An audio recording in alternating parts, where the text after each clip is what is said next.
Assalamualaikum, salam Malaysia Madani, Kanta 744 mendahului berita. Dimulakan dengan rangkuman berita utama dalam segmen Sensing. Penduduk di kawasan berisiko banjir diminta mengambil langkah pencegahan sewajarnya. Timbalan Perdana Menteri Datuk Seri Dr. Ahmad Zahid yang juga pengerusi Jawatankuasa Pengurusan Bencana Pusat mahu masyarakat sentiasa patuh arahan pihak berkuasa. Jelas beliau, ia bagi mengelak dan mengurangkan impak bencana terhadap nyawa serta harta benda. Penduduk di kawasan yang mudah dilanda banjir juga diminta sentiasa merujuk maklumat terkini bencana itu menerusi sumber rasmi agensi berkaitan. Persediaan menghadapi monsun Timur Laut telah dilakukan Kementerian Pembangunan Wanita, Keluarga dan Masyarakat KPWKM. Menterinya berkata pihaknya bekerjasama rapat dengan Agensi Pengurusan Bencana Negara NADMA serta Kementerian Pendidikan KPM bagi mengatur bantuan yang diperlukan ketika bencana. Ujarnya ia bagi tujuan koordinasi memandangkan kebanyakan pusat pemindahan sementara PPS melibatkan bangunan sekolah dan Dewan Orang Ramai.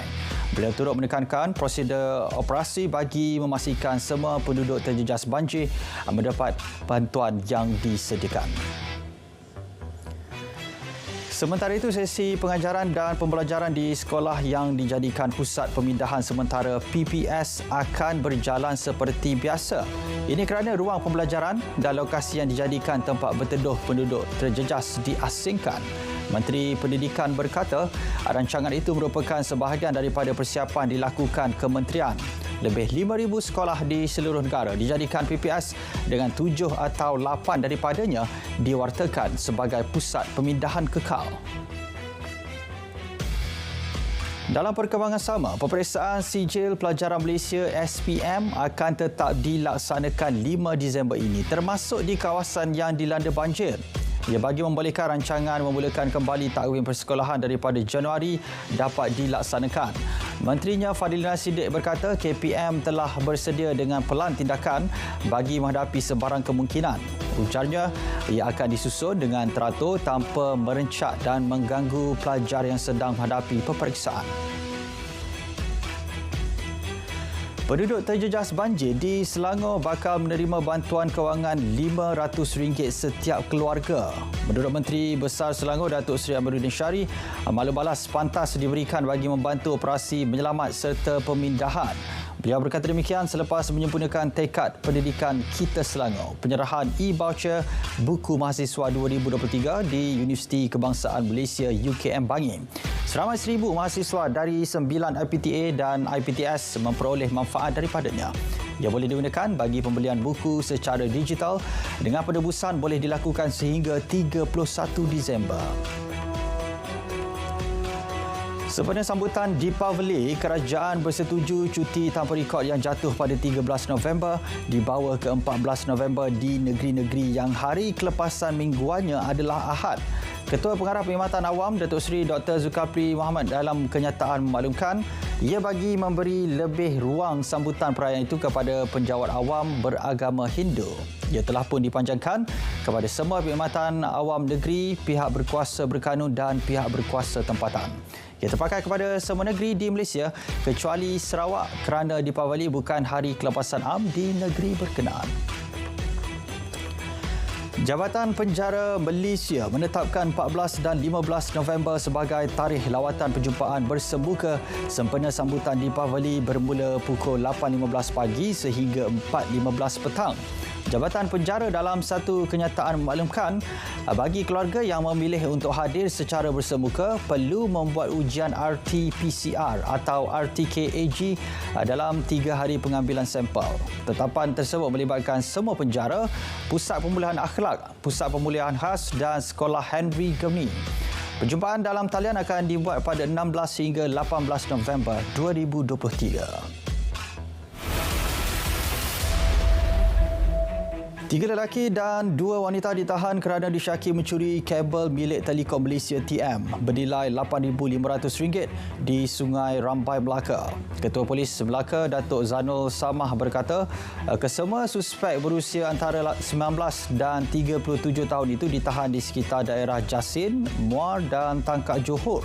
Polis turut merampas 2 kenderaan, 8 gelung kabel telekomunikasi dan beberapa peralatan yang dipercayai digunakan bagi memotong kabel. Hujan saringan air kencing mendapati seorang daripada mereka positif dadah jenis metamfetamin. Kes disiasat mengikut Seksyen 379 Kanun Keseksaan kerana mencuri dan Seksyen 427 Kanun Sama kerana khianat. 2 jurujual emas kerugian kira-kira 1.4 juta ringgit selepas disamun di Kuala Kangsar, Perak. Ketua Polis Daerah ACP Omar Bahtiar Yaakob menerusi kenyataan berkata, mangsa disamun beberapa lelaki yang memakai topeng dan bersenjatakan parang. Menurutnya, suspek telah memecahkan cermin kereta mangsa bagi mendapatkan barang kemas tersebut. Kes disiasat di bawah Seksyen 395 Palang 397 Kanun Keseksaan. Orang ramai yang mempunyai maklumat berhubung kejadian diminta tampil membantu siasatan. Mahkamah Session Georgetown memerintahkan pemuda berusia 19 tahun ke sekolah Henry Gurney selepas mengaku salah merompak seorang pelancong asing bulan lalu. Dia didakwa mengambil telefon bimbit, beg galas, cermin mata, anak kunci dan sekeping kad milik mangsa pada 28 Oktober lalu di tepi sebuah kedai makan Lebuh Campbell, Georgetown. Tertuduh diperintah menjalani hukuman selama 3 tahun atau hingga berusia 21 tahun. Di Mahkamah Session Berasingan, tertuduh sama mengaku tidak bersalah atas 2 lagi pertuduhan merompak pelancong Filipina dan wanita tempatan.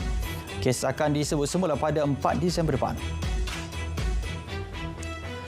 Di Mahkamah Session Johor Bahru pula, seorang pengurus syarikat teknologi maklumat IT mengaku tidak bersalah atas 6 tuduhan kemuka dokumen palsu kepada pekesor berjumlah hampir RM200,000 2 tahun lalu.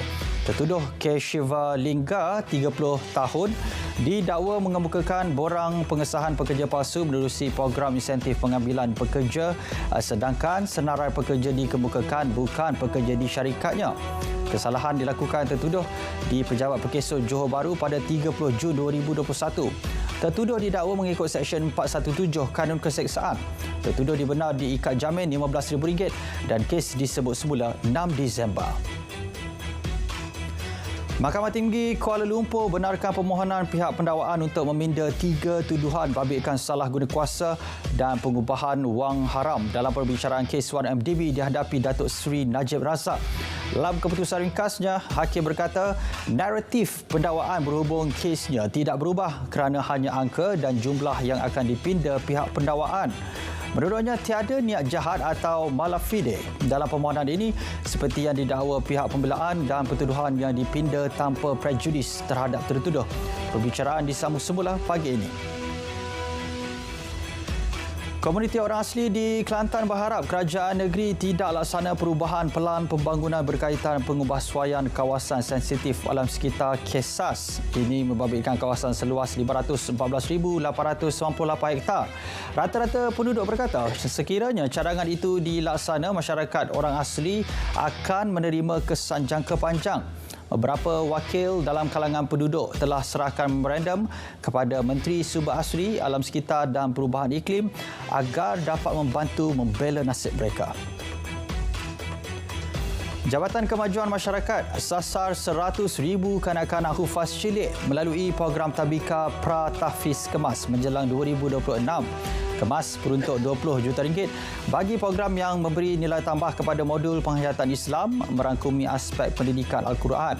Program Tabika Pra-Tahfiz disifatkan sebagai perubahan efektif dalam memperkasa pendidikan Al-Quran kepada kanak-kanak seawal usia. Kempen membeli barangan tempatan perlu dibuat berterusan tanpa menunggu sebarang tindakan boikot barangan luar. Exco Perak berkata tumpuan wajar diberi kepada produk-produk dihasilkan usahawan tempatan. Usahawan pula diseru mengambil peluang dengan memperbaiki kualiti produk untuk dipasarkan.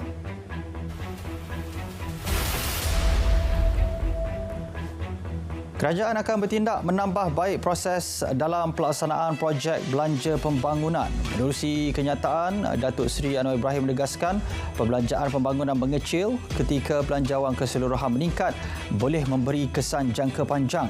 Antara langkah termasuk pembentukan pasukan rentas kementerian menyemak dan menyedia kerangka penambahbaikan untuk diluluskan. Kerajaan mengunjurkan sumbangan ekonomi digital negara kepada KDNK melonjak kepada 25.5% menjelang 2025 berbanding 23.2% ketika ini.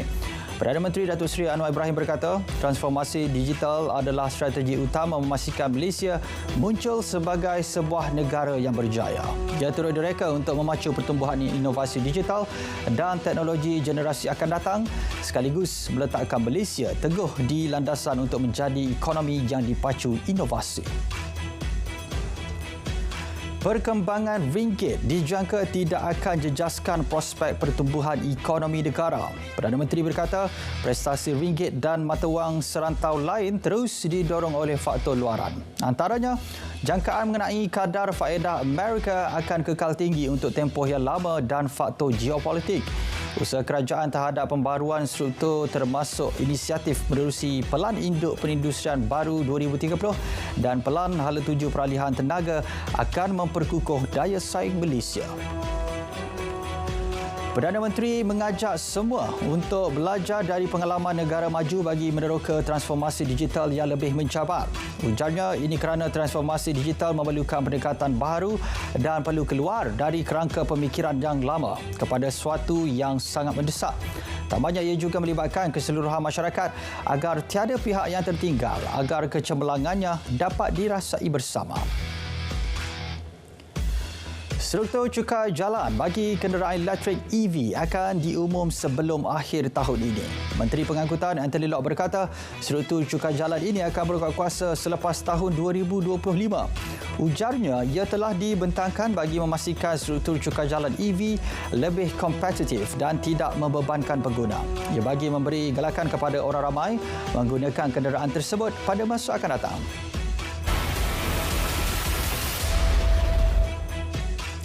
Angka korban di Gaza akibat serangan tentera Zionis Israel kini melebihi 10,000 orang. Menurut Kementerian Kesihatan Palestin, rejim Israel membunuh 10,022 mangsa dan mencederakan lebih 25,000 yang lain.